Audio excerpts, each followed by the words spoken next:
Hey, what's up, shitheads? Welcome back to the channel. Today we're going to be checking out the brand new Lectric Xpeak 2.0. This is the updated version of Lectric Xpeak. This bike starts at $13.99 for the 15 amp hour version or $15.99 for the 20 amp hour version that you see here. But as always, guys, you're going to have to check the link in the description of this video for the current pricing as well as any special offers that may be available there. What do you say we get to know the Lectric Xpeak 2.0 a little bit better? Come on, let's get started.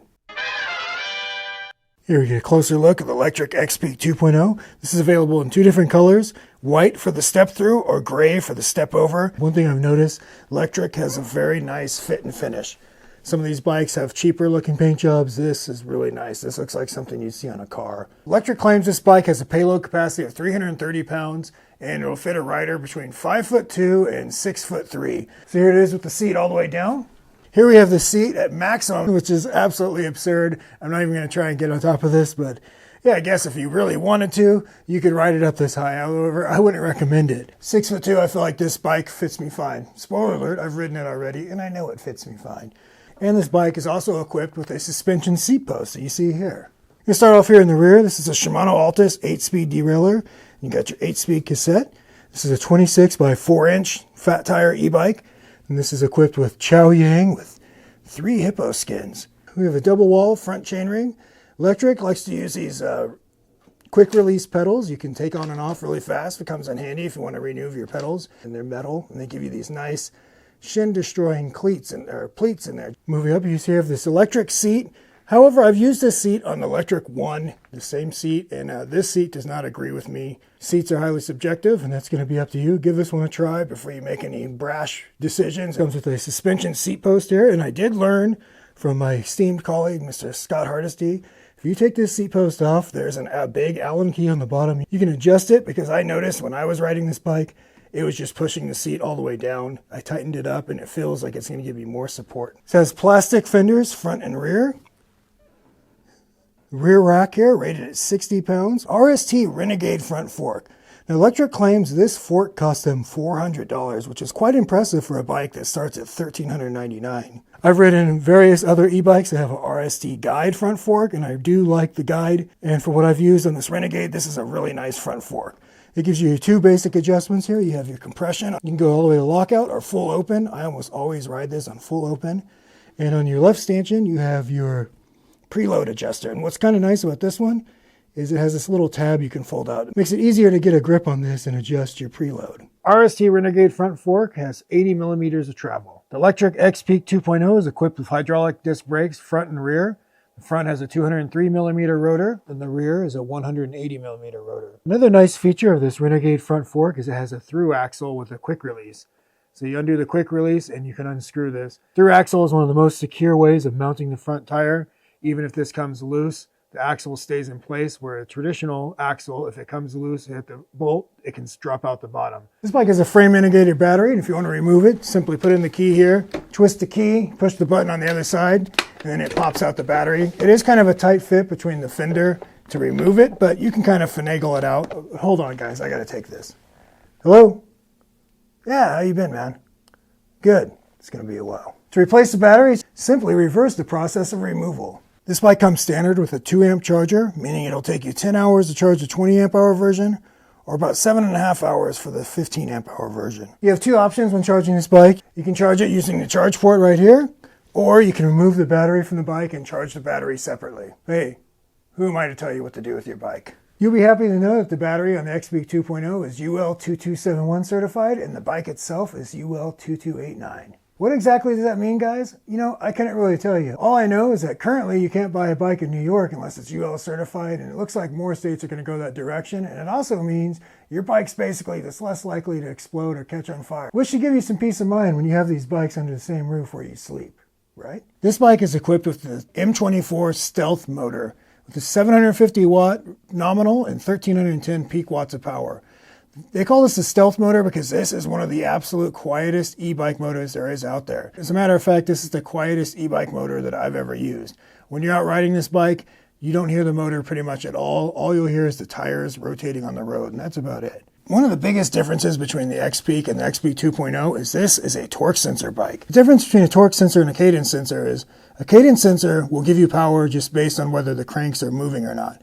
A torque sensor gives you power based on how hard you're pushing on the crankset. So if you're riding around and just pedaling lightly, you're not going to get much power in return. But if you pedal hard, you're going to get more power in return. A torque sensor bike is going to be a more natural feeling pedaling experience, and it's going to be more efficient as you're going to give power on demand rather than just power whether the cranks are moving. Moving along up here to the cockpit. These are very nice locking rubberized grips with this big palm support. Now these are actually very nice. These are probably the best quality grip I've seen on any e-bike. They're very nice. Got your hydraulic disc brake handles here. These are unbranded, or at least I don't see any brands on them. Thumb throttle over here on the left. Your control panel here with your plus, minus buttons, power button. Color display in the middle. Your 8-speed trigger shifter. To turn on your bike, you're going to press and hold the power button here for a second. And that's going to turn on your color LCD display. Here you have your basic information. You have your battery gauge here at the top. Your watt meter, which will show you how much output you're putting out. Speedometer. Pedal assist indicator, odometer. If you want to toggle through your information, just tap the power button. You have your tripometer, voltage, current, time, and back to odometer. So all in all, this is a pretty nice basic color display. It gives you all the information you need, but doesn't give you a whole excess of information you're not going to need. To toggle between your pedal assist levels, you press plus or minus here, and there's 5 levels to choose from. To turn on your nice headlight here, you're going to hold the plus button for a couple seconds and that'll turn on your headlight. See, this bike has a pretty nice big headlight here. If you look on the website, it shows this is a free upgrade, so I don't know if this is always going to be the standard headlight, but as if you order one right now, this will be the headlight that comes on the bike. And not only does your headlight turn on and off, it'll also turn on the tail light. So Lectric says this bike weighs 64.5 pounds without the battery. I weighed the battery, it's 11.5 pounds, so that gives us a total of 76 pounds, which is pretty light, all things considered, for an e-bike. A lot of these e-bikes are well over 80 pounds and up over even 100. So now that we've gone over all the specs and features, what do you say we go do the fun part and take this thing for a ride? Come on, guys, let's get going. All right, guys, we are out on the Xpeak 2.0 step through. And right off the bat, we're going to go through the pedal assist settings. Just for reference, I have unlocked this bike to Class 3 operations, and I assume the vast majority of you will be doing the same. But here we are in pedal assist 1, and it gets me up to about 8 miles per hour.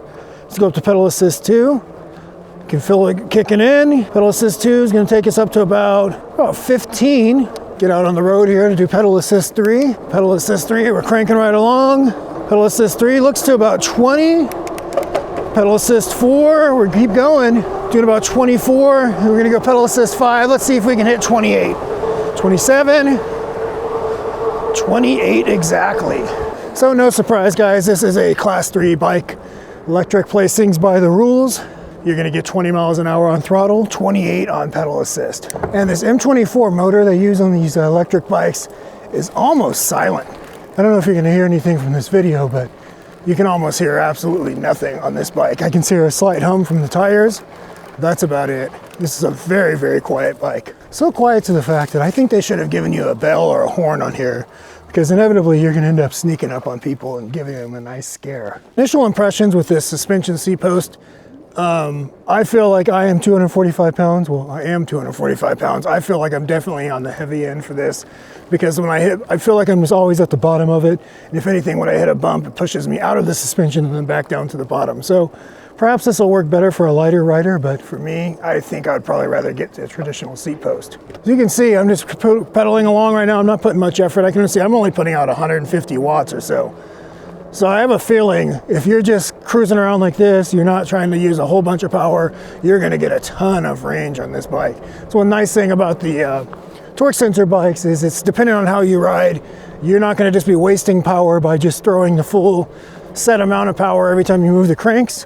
You're going to be using power depending on how much you're requesting from the bike. So much more efficient approach. However, it's not for everyone. Some people really love cadence sensors. I'm not dogmatic one way or the other. I will ride both as long as it's a good implementation of a torque sensor, and this one feels fine to me. I like it. I think one of the biggest challenges on this bike on the Plank of Doom would be alerting people to your presence, because this bike is super quiet.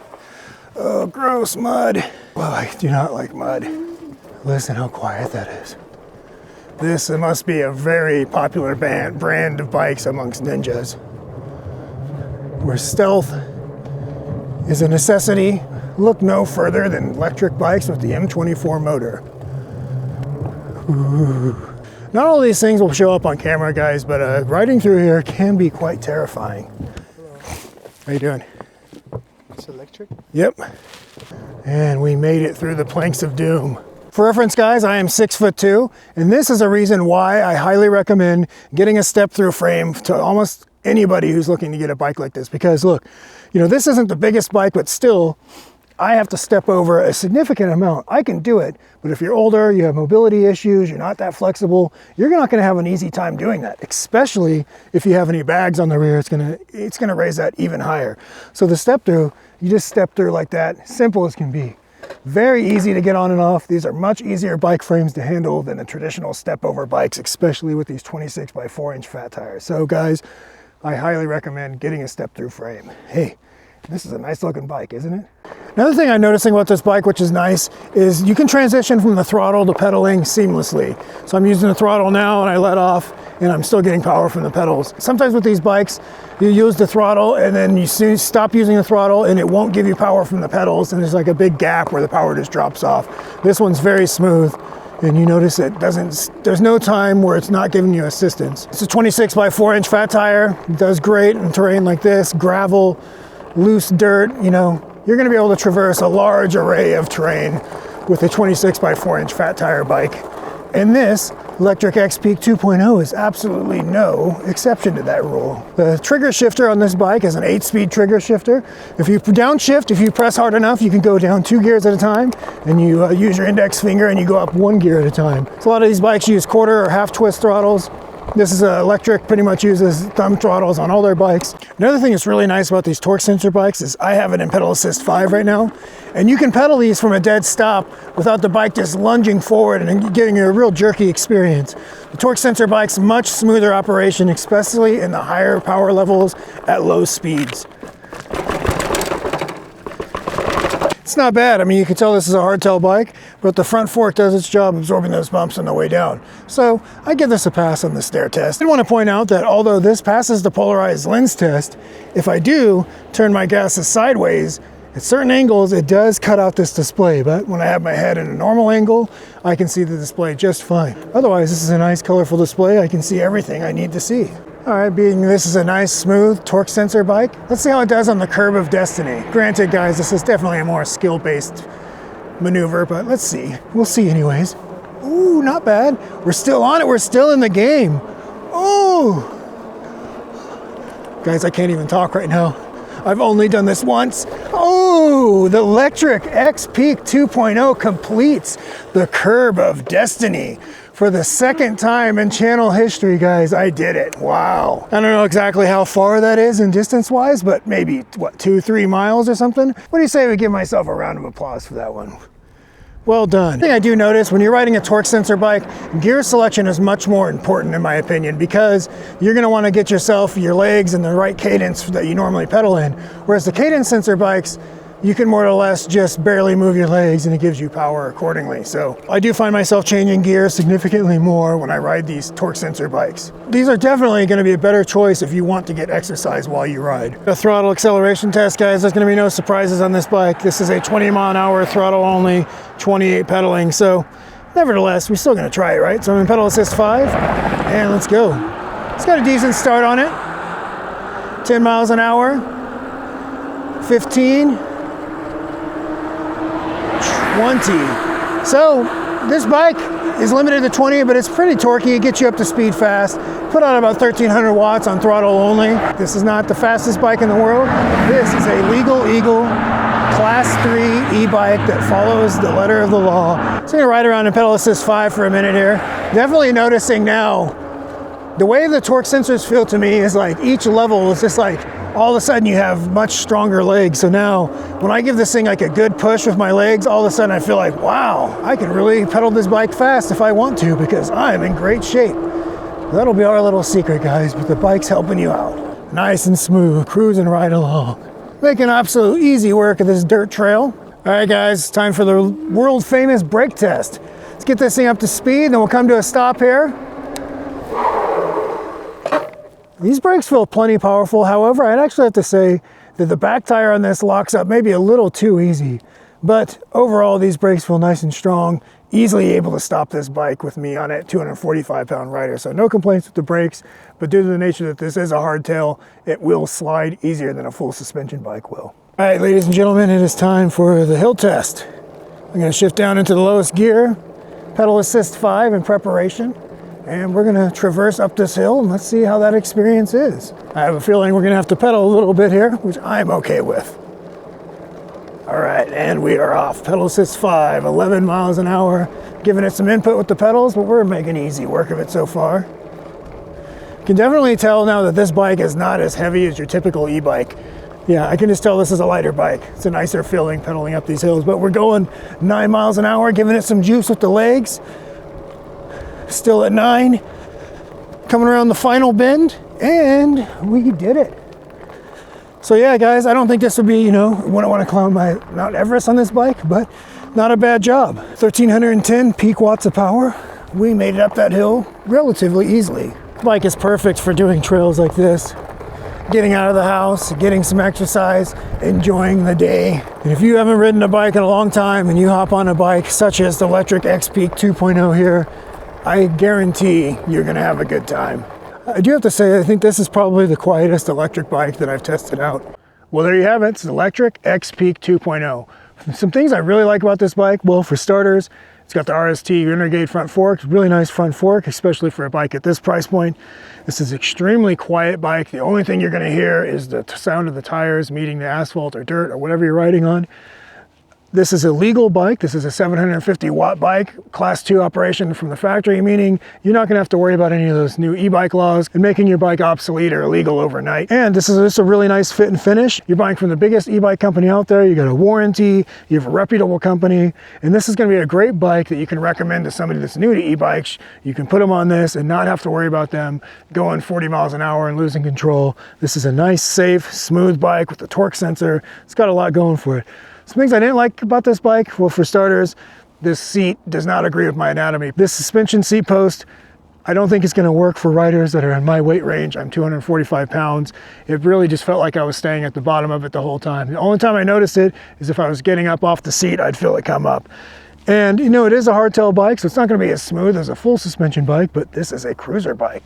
This is a nice step-through bike, and easily accessible for a lot of riders. So all in all, I really like this bike, and if you're interested in buying one, you can use the link in the description of this video. But other than that, guys, as always, thanks for watching. Don't forget to like, comment, share, subscribe, and we'll catch you in the next one. Peace.